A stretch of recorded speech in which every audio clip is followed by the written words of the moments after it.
Welcome to Business of Being Black with Tammi Mack. I'm Tammi Mack. Hello, everyone. The idea of Black History Month was originally proposed by Carter G. Woodson in 1926, and President Gerald Ford officially recognized Black History Month in 1976. Ford called upon Americans to, quote, seize the opportunity to honor the too often neglected accomplishments of Black Americans in every area of endeavor throughout our history.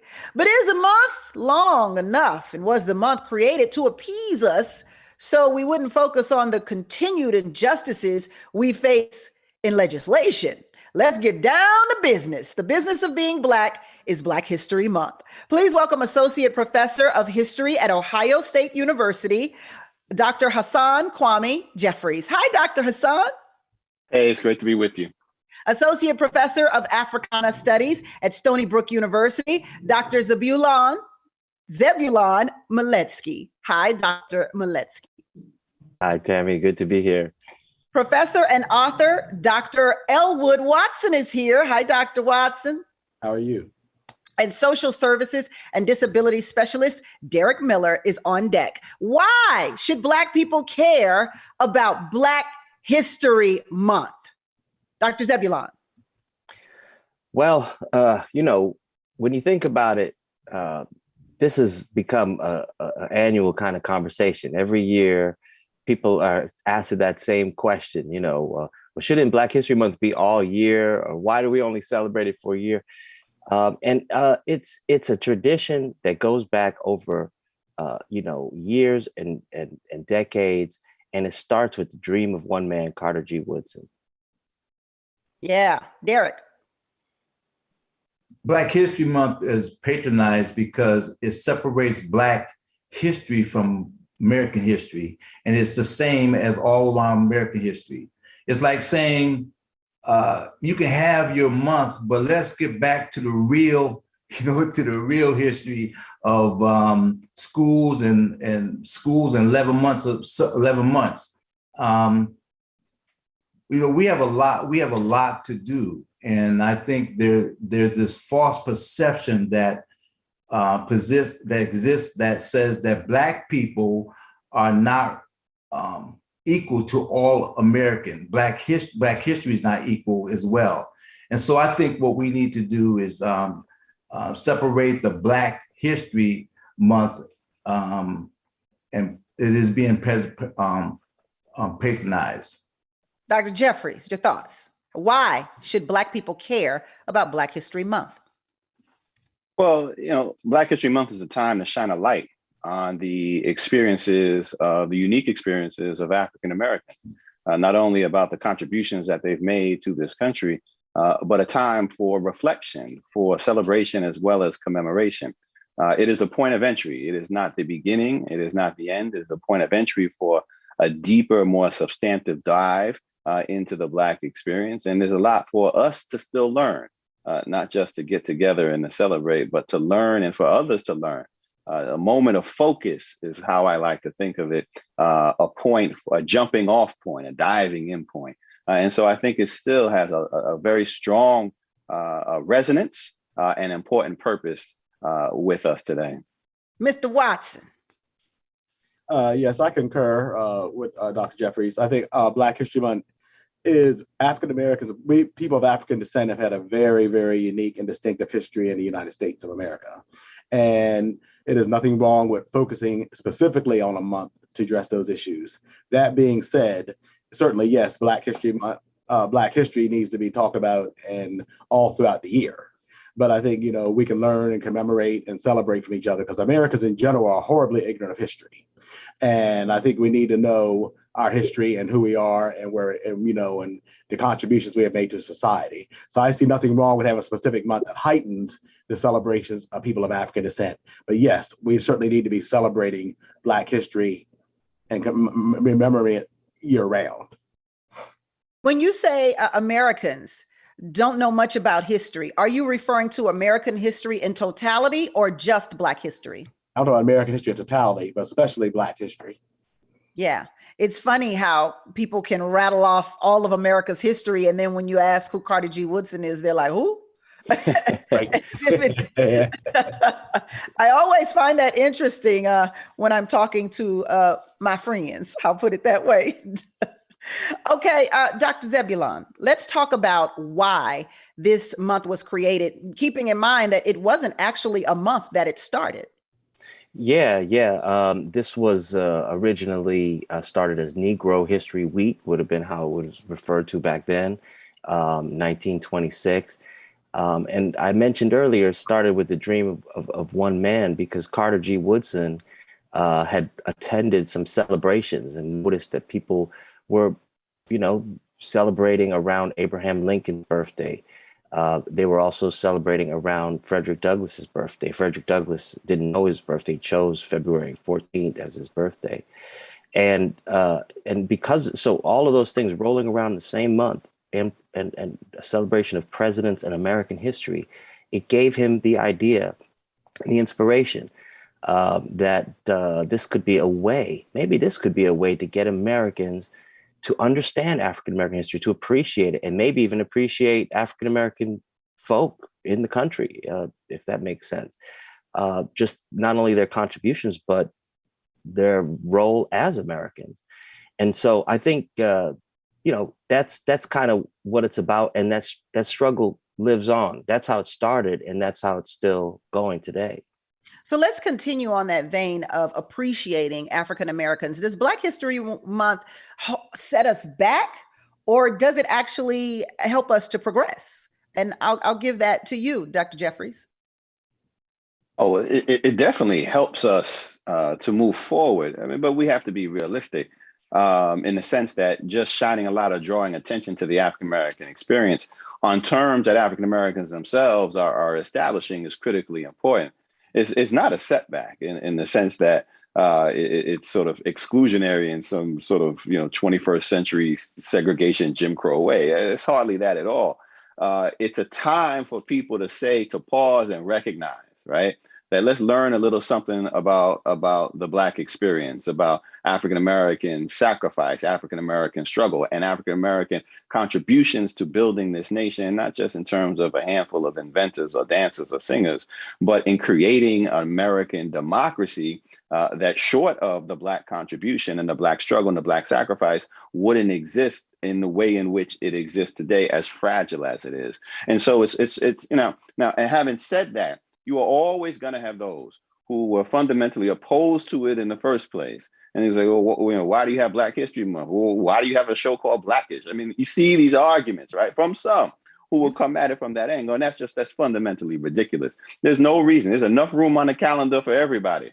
And there's no reason why we can't set a time aside, just as you set a time aside for your birthday to celebrate and keep living afterward, that we set aside the time to recognize what Black folk are doing and contributing to make this nation what it is, and then expand from there going forward for the rest of the year. Dr. Watson, I have to say, Black people have always been looked upon as the inferior race. But when you start calculating the accomplishments of Blacks in history, and in particularly the history of America, you find that we're not really inferior at all. You look at things like the light post, or you look at things like, there are so many examples of Black people making achievements in America and contributing to the America that it is today, right? So would Black History Month help us to progress, or does it move us backwards? Oh, no, absolutely helps us progress. I mean, yeah, when you talk about inventions, well, first of all, let me back up. I never had to realize that Black people were inferior. So I always knew we were exceptional. So that was no road to Damascus experience for me. Okay, so they didn't have to tell me that at all. But and I had parents and relatives and others who certainly reinforced those views within me. Now that out the way. Secondly, yes, I think it's very, very important. I think it does move us forward in that it shows us how the contributions, Granville, Carter G. Woodson, but certainly George Washington Carver, the Peanut. I mean, there's so many other things, that certainly, Dr. Charles Drew, blood plasma. I mean, I can go on and on and on. I mean, there are definitely a number of Black people who contributed tremendously to our society. And much like Dr. Jeffrey says, that aren't athletes or entertainers. Absolutely. And it's absolutely. So yes, I think, certainly studying and looking at the specific contributions and also the larger, broader contributions of people of African descent and Black people in this nation certainly can do nothing but propel us forward. Yes. Derek, how do you feel about Black History Month? Does it set us back or does it move us forward? Well, it definitely moves us forward, but there's a part of it that moves us back. And that's having to relive some of the atrocities that happened to us during those times. I mean, we got to look forward and move forward and look at what are we doing today, what accomplishments we're making today, how is these accomplishments affecting our community, and moving forward with that. And I think that's what we have to really focus on today. I believe in Black History Month. We all stand on the shoulders of those who went before us. So we appreciate all that. But as we look forward, we really have to ask the question, is Black History Month patronizing us? Is it patronizing? Is it really giving us what we want as we move forward? That's a great question, and we're going to answer it when we return on Business of Being Black with Tammi Mack on Fox Soul. We'll be back, y'all.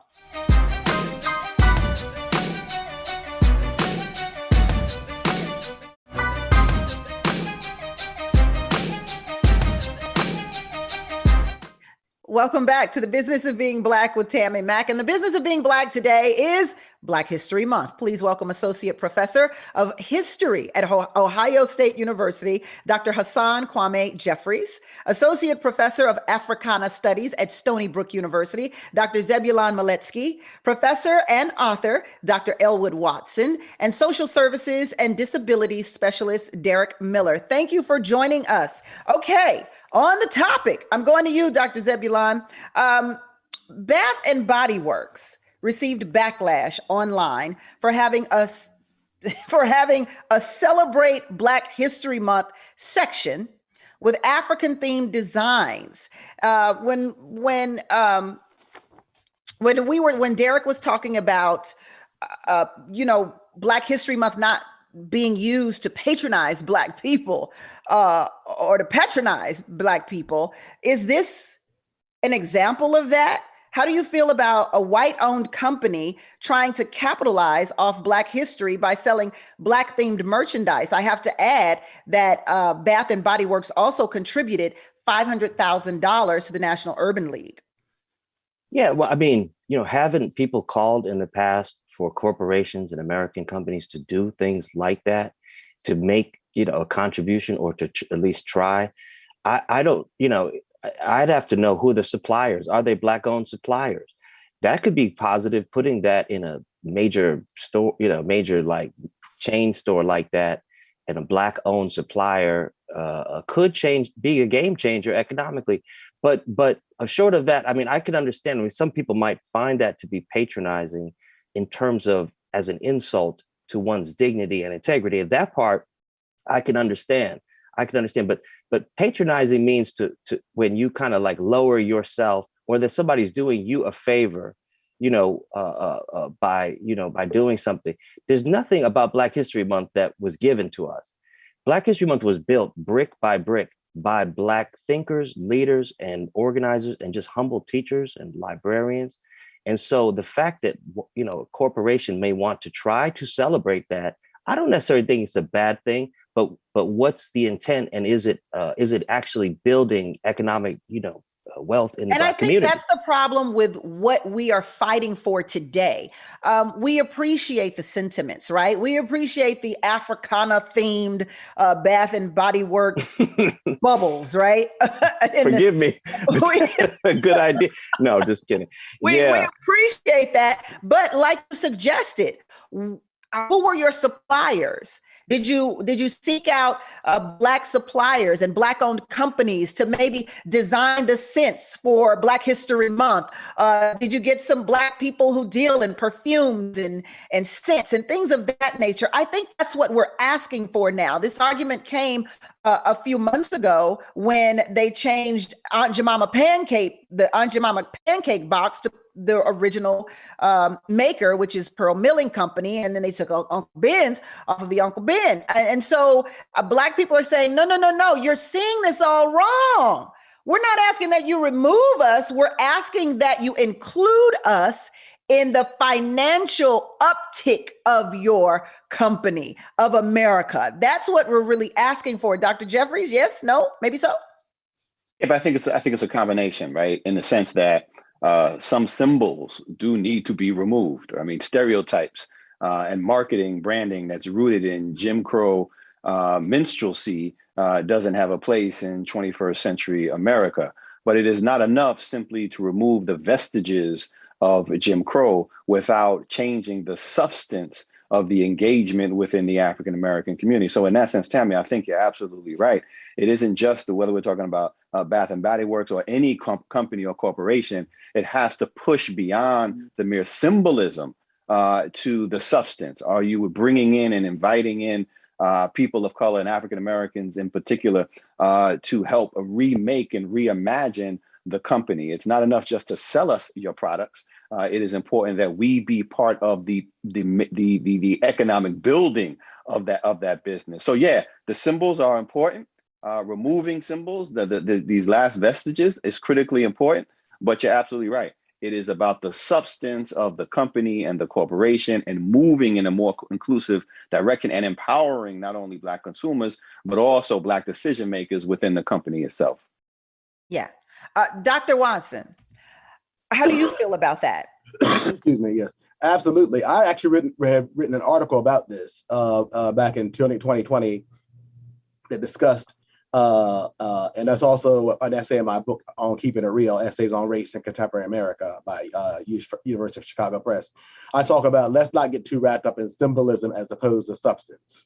I talk about, yes, I do think it was good for them to change the Aunt Jemima name and Uncle Ben's. I mean, Jemima's pancakes and Ben's rice will do just fine. Okay, so we don't need to head there. That being said, we need to also realize too, Bed and Bath and Beyond can certainly have internships. Maybe to start, maybe have internships for young Black college kids to getting in there. These corporations, when they give out money, donate money to these organizations, which is good. That's pennies for what some of these corporations make. They can certainly, I think, provide internships, move into communities and, from K through 12. Those are the things, the substance, as Dr. Jeffrey was saying, let's get more concerned about the substance of situations and the symbolism. We know the power of symbols. Yes, symbols can be important, but let's not get too wrapped up in symbols, because symbols alone are not going to necessarily progress people forward alone. For example, when people get complained about a statue being moved downtown or whatever, yes, some statues definitely need to be moved downtown. I would not want to see a Ku Klux Klan or a statue of a vehement white supremacist or a swastika downtown in the middle of the square. All right, I said, like, no, that does not need to be there. It needs to be in a museum so people can know the history of it. I don't want to totally erase it, but it doesn't need to be downtown. That being said, once that statue is removed, when people are protesting, for weeks on end about that statue being removed or whatever, okay, everything's back to normal. Okay, but then what has really been accomplished? I mean, you've got that statue removed, but you still have not really progressed forward in other ways that really are going to probably affect your livelihood more. Right. As Ozzie Davis said it best, we as people don't have permanent friends or enemies. We have permanent interest, and I think we have to be very careful about worrying so much about symbolism as opposed to it at the expense of substance. Derek, your thoughts on Aunt Jemima, Uncle Ben, and the Confederate statues and the symbolism of it all? Yeah, and I agree with Doctor that yes, those are symbols that we need. There's some things we need to keep in place. Like I agree, we shouldn't have taken the picture, taken Aunt Jemima off the pancake thing. That that's okay, but there's a lot of things going forward that says, hey, these things can't be, and we need to be looking at ways in which we do it. I read, Dr. Watson, I read in your essay, Keeping It Real, where you said that Black history is not some entity that should be confined to 1 month. It's something that should be considered throughout the year, and it's disrespectful when we do that.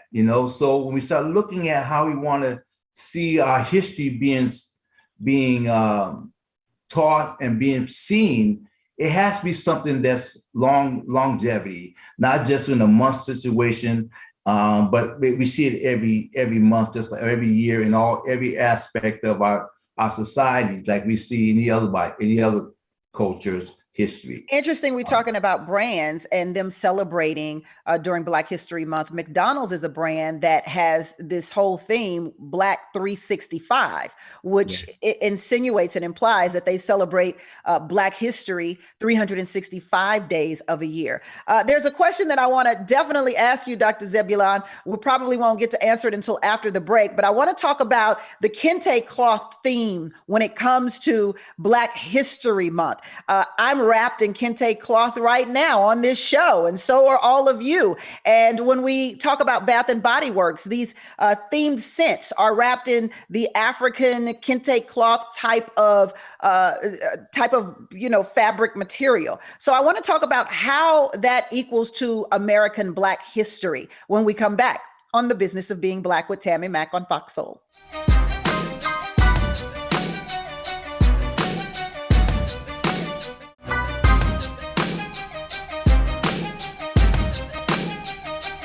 Welcome back to Business of Being Black with Tammi Mack. I'm Tammi Mack, and today the business of being Black is none other than Black History Month.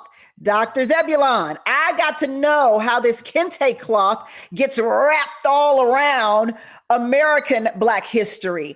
Are they one and the same, or are they two separate things? I mean, I understand that Blacks were brought over from Africa, Africans, I should say, were brought over from Africa to what would be America to help build this land that we've yet to be paid for building.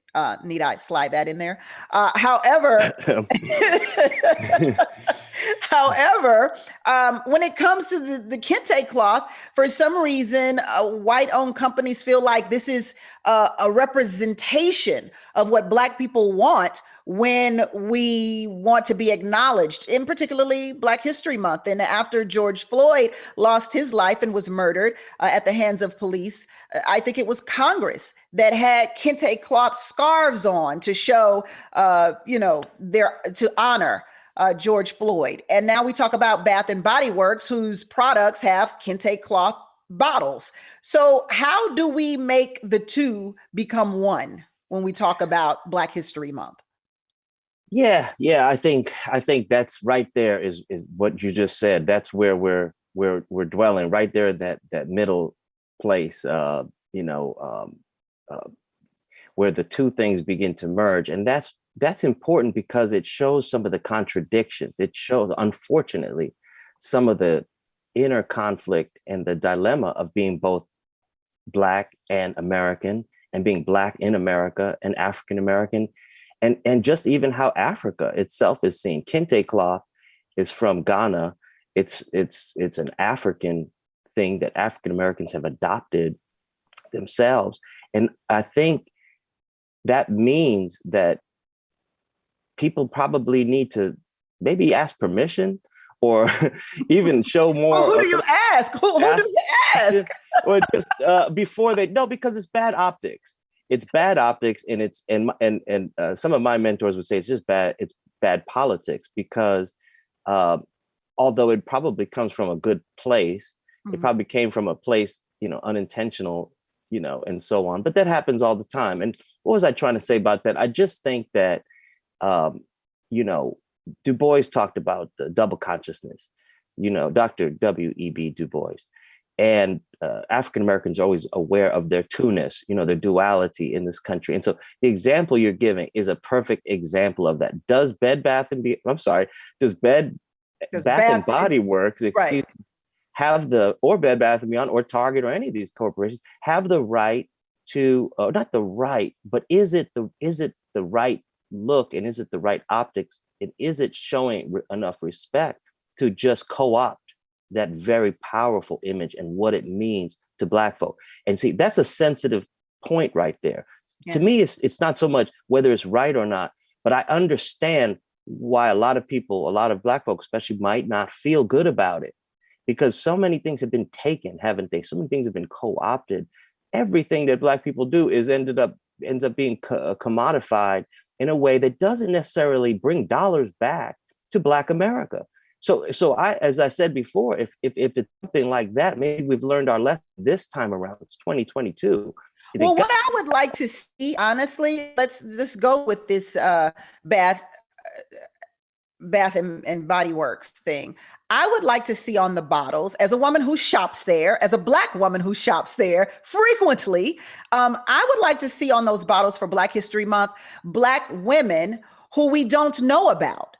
Black women who have helped America to progress, because in my eye, that is what Black history is about. It's about the accomplishments and the achievements and that Black people have made throughout American history, but also what they've given to America. And there are so many people outside of Rosa Parks, outside of Madam C.J. Walker, that the rest of the world, let alone America, don't know about. And I wish that they would have gone a step above, done a little research, and actually put those faces on those bottles with a little note on the back that tells us what they've done. Dr. Jeffries? Well, certainly nothing wrong with that. And any opportunity as an educator, and any educator will tell you, any opportunity to share a little bit of knowledge would be fantastic. I mean, that's another way, as you were saying, Tammi, of moving beyond the symbolism, taking an opportunity to share information, to let people know about some of these figures. I mean, along those lines, I mean, Mattel and Barbie just came out with it's a special limited edition of dolls, and I love them.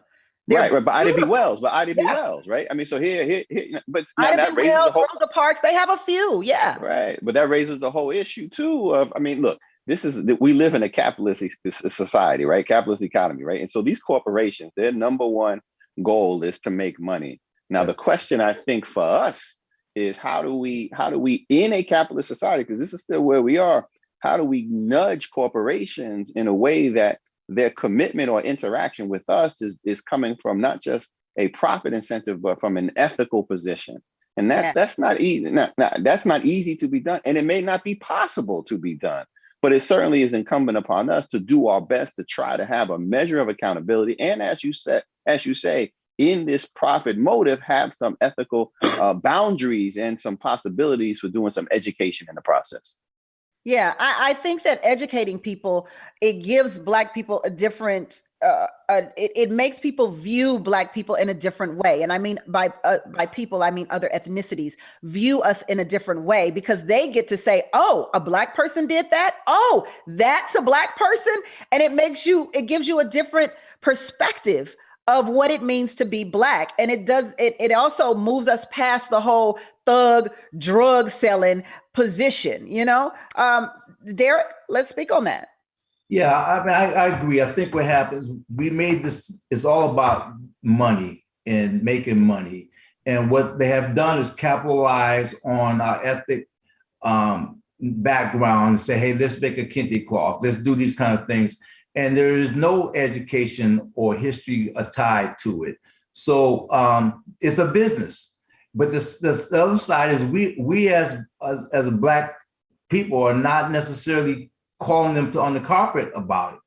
We don't see us saying, hey, wait a minute, hold it. Like you said, we don't see them saying, hey, hold it, give me some, where's this coming from? Who's benefiting from this? You gave $500,000 to who? Where did it go? Did it go to a black? No, it was the National Urban League. So, well, yeah, that's true. That's the truth. That's true. That's correct. But there are other people who donate monies and we don't know where they go. And I said we should, this is a business, and we should hold companies accountable on some level as to, what they're doing, how they're giving stuff to us, and what they're doing for the Black community. Yeah. Dr. Watson, what on earth does the kente cloth have to do with Black History Month? I thought it was about the achievements of blacks in America. How do we connect the two? Well, first of all, I want to go back to that when the senators did that, when Nancy Pelosi, Chuck Schumer, and all the senators, the Democratic senators did this. I thought it was that you talk about patronizing. That's exactly what that was. I mean, I thought that was even just in But some way. someone told them to do that, and it had to have been somebody Black. It had to have been. There's no way Nancy Pelosi was there. was They're in a probably meeting passing them out. and said, I think we should wear kente Yeah. cloth. Someone had to share that who was Black. Well, they gave him some bad advice, whoever that Black person was.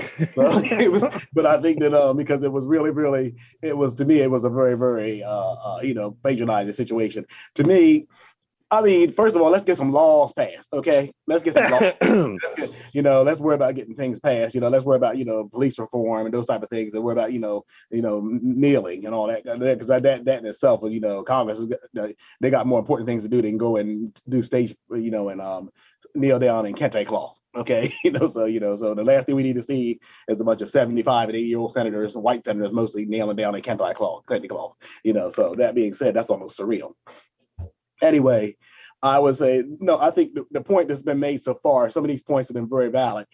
Like with Mattel and these companies, the point is, as I said earlier, that's all in good, but or is this money, are these efforts trickling down into the Black community larger? Like I said, are they producing scholarships for Black kids to attend colleges, or maybe those type of things, internship opportunities for college students during the summer, or entry-level jobs for Black Americans once they get out of college, where they're just potential to advance and stuff. I mean, are they putting money into these neighborhoods to basically revitalize these neighborhoods? I want to see the corporations move that money if they're committed to racial justice, as many. We're going to move to a commercial break real quick, Dr. Watson. We'll be right back. If they're committed to racial, Black with Tammi Mack on Fox Soul.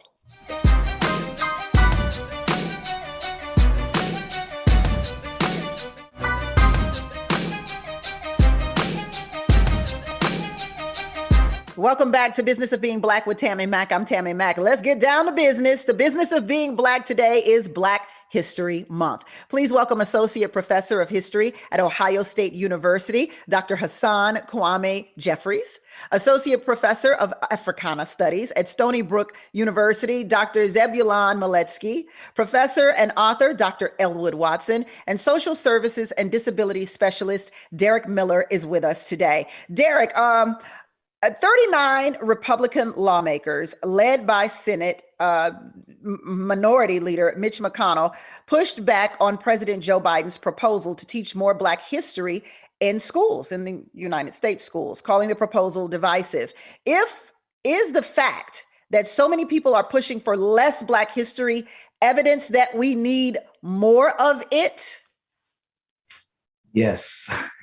And sure we do. And that just goes to show how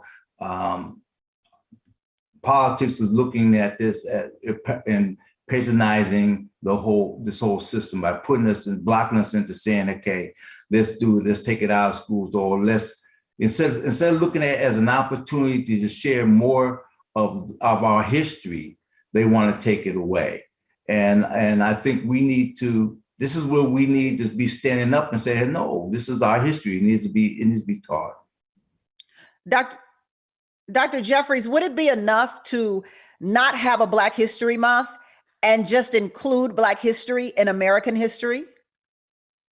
Well, historically, we know that hasn't happened, and there's no indication, especially when we take the temperature of the nation right now and look at all these divisive measures and bills that are being passed, if there's any indication that it doing away with Black History Month would suddenly magically lead to the full incorporation of the Black experience, throughout the calendar year. And so I have no faith, and as you just pointed out, and was demonstrated by the minority party, Republican Party in the Senate, that I have no faith that there is any real genuine interest in treating the African American experience, or even the American experience, in a truthful and honest way, which just really underscores the importance of Black History Month. of making sure that not just educators and individuals, but companies and corporations and the society as a whole says, no, we're going to pause and make sure y'all show some respect and understand what was done by Black folk for this nation. There's no getting away from that.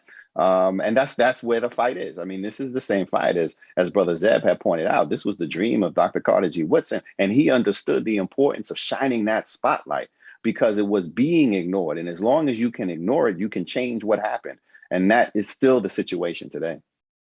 Yeah, I'm always conflicted when it comes to certain heroes of Black history because I think of Martin Luther King Jr., obviously. That's the first civil rights leader that comes to mind when you think of Black history, when you think of the Black movement, when you think of civil rights. And I always seem to go back to, but y'all tried to kill him. So it's conflicting to me that he's still... They killed him. What do you mean? Okay, that's true. It's true. Yeah, they did. Worse. Yeah.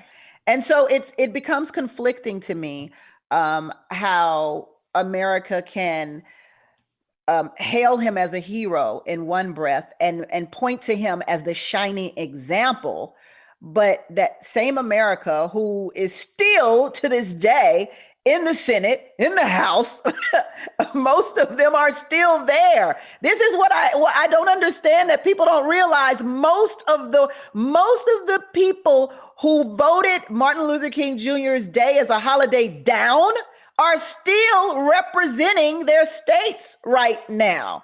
So I'm conflicted when it comes to Black History Month. Should I be, Dr. Zebulon? Well, you make some good points. You know, I mean, I think what we're seeing now, this animus toward Black History Month or any kind of negativity toward Black History Month is evidence of its effectiveness. What we're seeing is an organized, well-funded, kind of strategy to discredit Black History Month, to discredit even the teaching of Black history, in fact, to make the teaching of Black history illegal in some places. That tells me we're doing something right. Black History Month has been powerful, and people say they would like it all year. But look at just even having this month, the shortest month of the year, mind you, and it's rankling so many different kind of people and ruffling feathers everywhere. Black History Month is a powerful thing, and because it's the original Black-owned, Black independently owned movement in order to bring about the knowledge of our people. Because when you don't have self-knowledge and when you do not have knowledge of your own accomplishments or the accomplishments of your people, it brings you down. You know what I mean? You don't feel self-esteem, you don't feel self-confident, and they know that, and that's why they're going after Black History Month. But I understand the frustration, and I could definitely see some of those questions that you're posing, about Martin Luther King in particular. Remember Stevie Wonder's song, the song we all love, Happy Birthday. That whole song is basically about why won't you pass a law to make Martin Luther King's birthday a holiday? Because there was a lot of people who weren't ready to do that. That's a whole other thing. They're still in Congress, Dr. Zebulon. Mitch McConnell was one. He's still in Congress.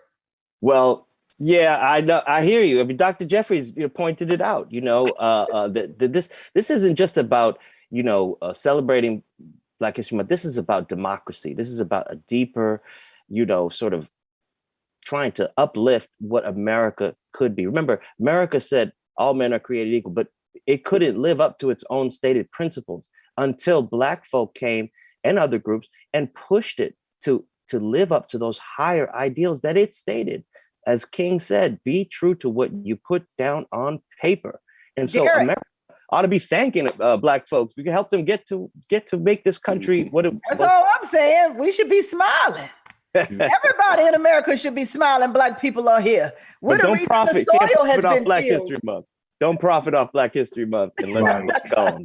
Derek, are you as conflicted as I am about Black History Month? I am totally conflicted because we see it's almost like a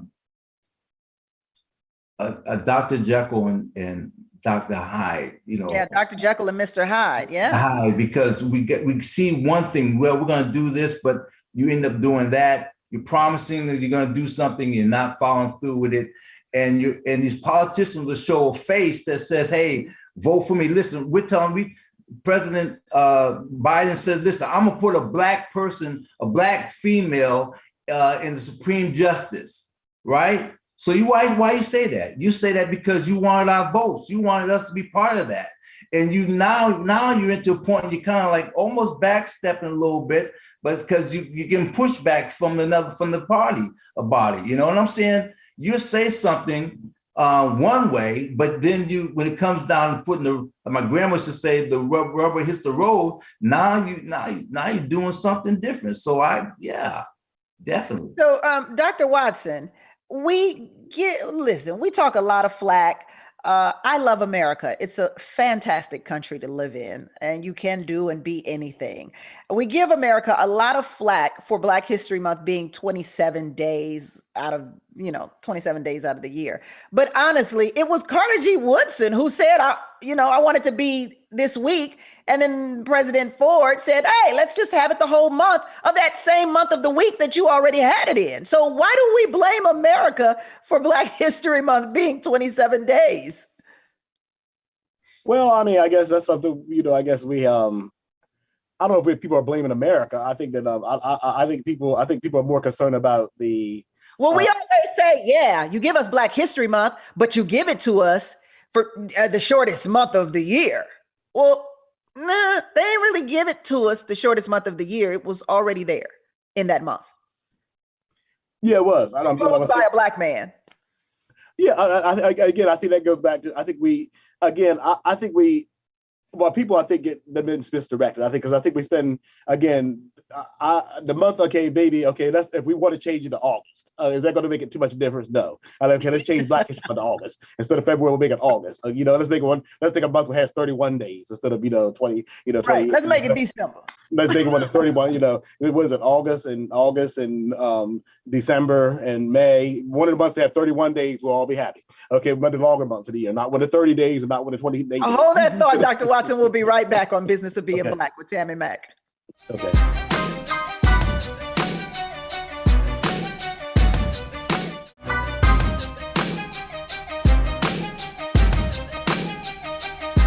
Welcome back to Business of Being Black with Tammi Mack. I'm Tammi Mack, and the business of being Black today is Black History Month. So what happens after these long February days of Black History Month, these long 28 days of Black History Month? What happens, Dr. Jeffries? Does the world just go back to ignoring Black people again?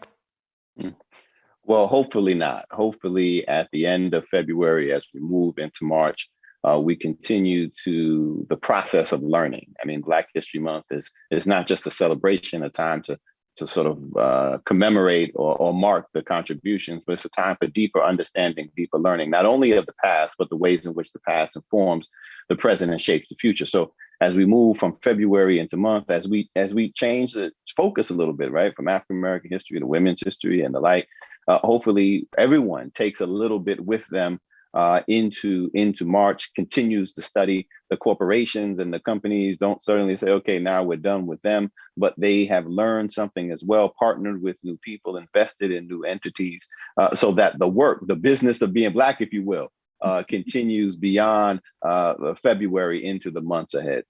And I asked that question because earlier we were talking about Bath and Body Works with their kente cloth designed bottles. But then you have other companies like Target who will spotlight a Black owned business for Black History Month. Mm-hmm. But then the question becomes, will they continue to carry that item long after February has passed? Dr. Zebulon. Yeah. Well, it's perfect. The business of being Black. This is the business of being Black. Where icons and symbols are, sort of utilized and so on, and it's I get why people may feel some type of way about it. I think that's the takeaway. Whether we agree or whether we all agree, because we would never all agree, but I get why people feel some way about it. things have been stolen from Black people over history. Land has been stolen. Lives have been stolen. Ideas have been stolen. And the secret here is that, and America knows this, is that everything that's American, that's known in the world, comes from Black folks, right? The blues, jazz, hip hop, and rock and roll, all the American musical forms, they're all from Black people. And so when you say Black History Month and or American history, or American, Black history is American history, and Blackness is American. Everything that's known about America in the world comes from either the hood, the community, or the Delta, or where Black folks are. You know, that's really important. And Carter G. Woodson understood that. People who started Black History Month understood that the nature of America is Black. It's rooted in Blackness. That's why 1619 Project, all these different things, we have to recenter our whole orientation when it comes to American history. But when I think when people say, well, it's a short month and we should be doing Black history all year, it's a veiled critique of Black History Month. And I get where the anger comes from, but I don't think it's necessarily productive. This is something that was established and built over time by Black hands, literally, and with blood, sweat, and tears. And so to tear it down so easily, the precious few small institutions that we have built, is to me a little bit careless. But I get the feeling behind it. I get the anger behind it. Yeah. Derek, Dr. Zebulon says that we should recenter our orientation. At this particular moment in American history, is Black History Month more important or less important, you think, Derek? I think it's more important because, well, there's two parts of it. We have the history, and I think we all know that, without the history, we have nothing. But as we go forward, we need to make sure that we're highlighting, marketing where we can to the things that we're doing today, so we can see accomplishments and highlight those accomplishments as it's happening in real time. Because a few more years from now, whatever we do now is going to be history, So, yeah, exactly. Speaking of highlighting those businesses, I want to highlight yours, Lifespan Services. Tell us a little bit about it. Lifespan Service is an agency that focuses on work with individuals with disabilities. We support them in areas of employment history, any type of things they might need to help them live independent lifestyles. And that's what we do in Lifespan Services. Dr. Jeffries, Teaching Hard History, your podcast. Please let us know what's the hard history lessons over there at the podcast. We need you. Yeah. There's a lot of hard history when we look back at the American past. And we're not just simply talking about the African American experience. It's usually those points of intersection where race and racism are foregrounded. And rather than confronting hard history directly, we tend to pretend as though the history didn't happen. We just make stuff up, or we try to rationalize evil away, whether we're talking about white folk enslaving Black folk and all this other stuff. And so it's incumbent upon us to confront the past directly so that we can learn from it, so that we can make sense of the present, and so that we can prepare children and students and young people to solve the problems that we have been unable to solve right now. And we can only do that by confronting those difficult aspects of our past and not pretending as though they didn't exist. Right? And teaching hard history. Yeah, that's it. Elwood, Dr. Elwood, what can you tell us about your book, Keeping It Real: Essays on Race in Contemporary America? Oh, yeah. Looks like Dr. Miller's already read it. Thank you. Yeah, it's a book that looks at the various essays that from the Obama years to the Trump era, and it looks on issues that confront the Black community, and not just Blacks. There's essays in there on Roseanne Barr, Bill Maher when he used the N-word debate. We look at pretty much as an essay on R. Kelly. There's an essay on reparations. It looks in different categories: violence against Black bodies, resistance against President Obama, white backlash. There's several topics several sections that the book discusses, and it's 42 essays in all. Yeah, those sound like you're teaching hard history over there too. Yes. Oh, you're keeping it As the book keeping it says, keep real it is real. teaching hard history for sure. Dr. Zebulon, tell us about the festival. This month, all throughout the month of February, the Association for the Study of African American Life and History, call ourselves ASALH, got a couple members on this conversation and hope to have a couple more, is going to be doing the Black History Month virtual festival all through the month. There are events happening in various weeks through the month, and the big one coming up is it's going to focus on Black bodies and looking at some of the things that have been talked about. The theme this year is Black health and wellness. And that's a theme that gets celebrated all throughout the year. So sometimes for people who might be worried about only 1 month, that theme will be all through the year. And we have a conference and all kinds of stuff to celebrate and focus for a minute on this crucial issue of health and wellness, especially in the times we're living through now. It's very relevant. So I want you all, most of you on the panel are doctors, and Derek's certainly still a teacher. So I'm just going to ask, if someone should study a Black history figure, or a Black figure in history, who would that person be? Give us one name, everybody. We'll start with you, Dr. Watson. Carter G. Woodson. Okay. Dr. Jeffries. Or Ella Baker, for sure. Veteran civil rights activist. Okay. Dr. Zebulon, who am I taking home for homework tonight?